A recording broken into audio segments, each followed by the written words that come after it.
Good morning, students.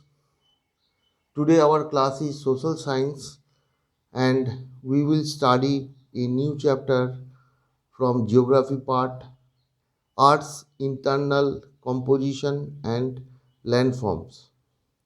I hope you have purchased your workbook and textbook. Today, I am reading not from textbook, I am reading its summary that you can understand easily. Let's watch the video. A developed life in the solar system is seen only on our planet Earth.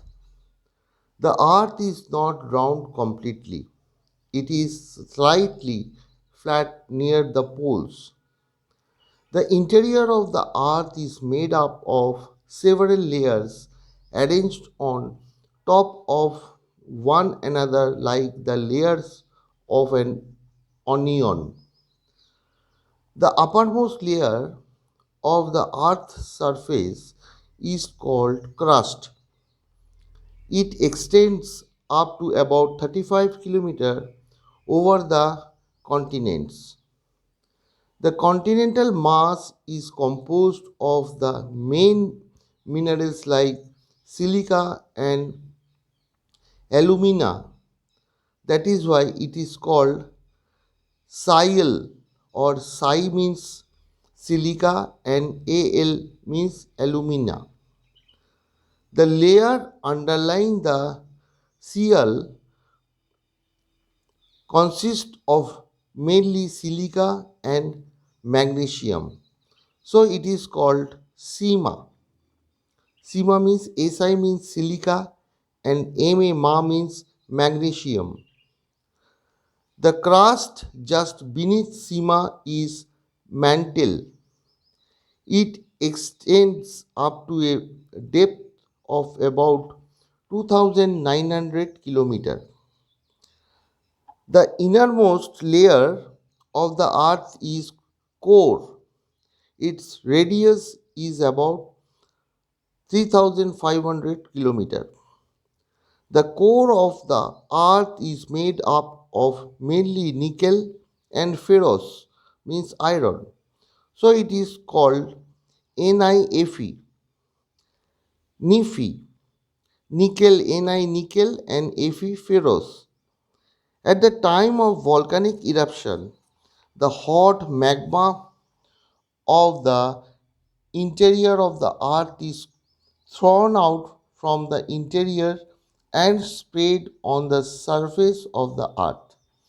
The magma cools down and forms the rocks which is called igneous rock.